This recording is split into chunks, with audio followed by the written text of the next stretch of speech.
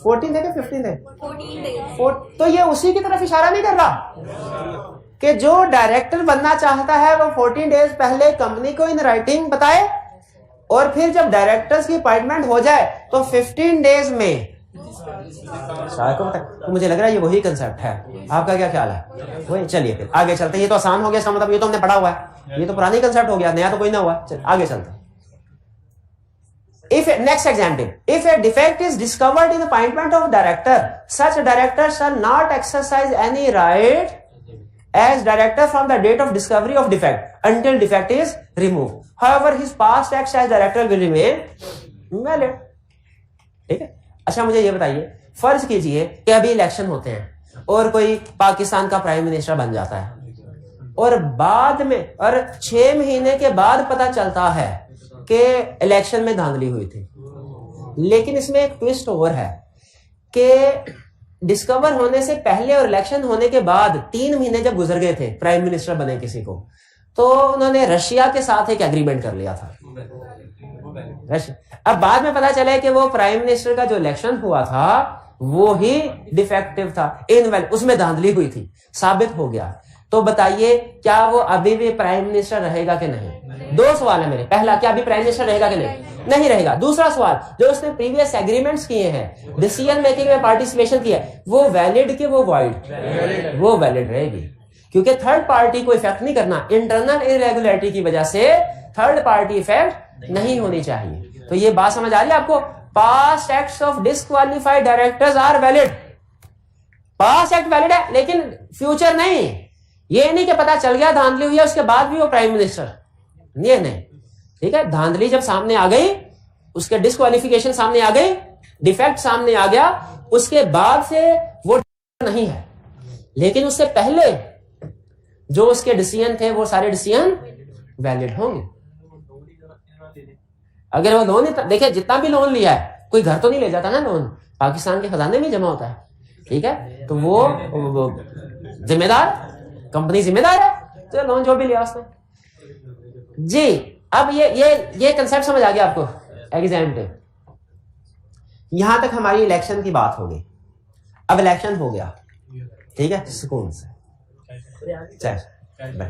लेकिन जहन में रखिएगा कि जैसे ही इलेक्शन होगा, अब आपका क्या हाल है? एक पार्टी अगर इलेक्शन जीत जाती है तो दूसरी पार्टी चुप करके बैठ, वो कोई भी पार्टी हो, कोई भी, वो अगले दिन से शोर शराबा शुरू हो जाएगा।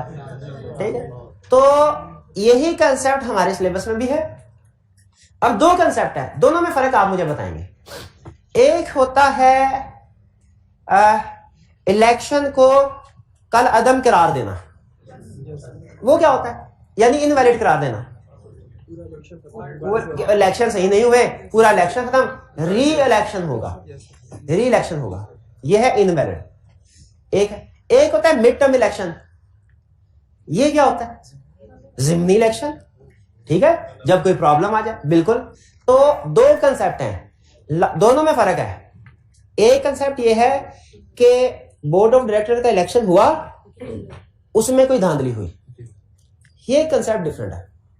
दूसरा कंसेप्ट क्या है? बोर्ड ऑफ डायरेक्टर का इलेक्शन हुआ, सही हुआ था, उसके नतीजे में जो डायरेक्टर आए वो भी ठीक आए, लेकिन बाद में वोटिंग पावर शिफ्ट होके कुछ शेयर होल्डर्स का जमीर जागा और वोटिंग पावर शिफ्ट होके दूसरी तरफ चली गई। अब अगर कोई सब्सटेंशियल एक्वायरर आ गया, शेयर होल्डर का सब्सटेंशियल एक्वायरर आ गया, जिसके पास इतने को वोट्स आ गए, इतने को वोटिंग पावर आ गई कि वो खुद डायरेक्टर बन सकता है, और वो कहता है कि भाईजान अब फ्रेश इलेक्शन होंगे, ये सिचुएशन डिफरेंट है। फिर से सुन लें, अब आगे हम 2 सिचुएशन डिस्कस करने जा रहे हैं। पहली सिचुएशन है इनवैलिड इलेक्शन, दूसरी सिचुएशन है फ्रेश इलेक्शन। कौन सी वाली 2 सिचुएशन डिस्कस करने जा रहे हैं? Invalid election, fresh election. Invalid election का मतलब क्या है? कि जो इलेक्शन हुए थे उसमें कोई धांधली हुई, उसमें कोई इरेगुलरिटी हुई, उसमें कोई इरेगुलरिटी हुई। भाई ठप्पे लगे हुए थे, वो वोट गिने नहीं, इरेगुलरिटी हो गई। ठीक है, किसी को वोट कास्ट ही नहीं करने दिया गया, इरेगुलरिटी हो गई। ठीक है, वो एक बंदा सेनेटर था ही नहीं, उसका भी वोट गिन लिया, इरेगुलर। कोई भी प्रोसीडिंग्स ऑफ द मीटिंग में,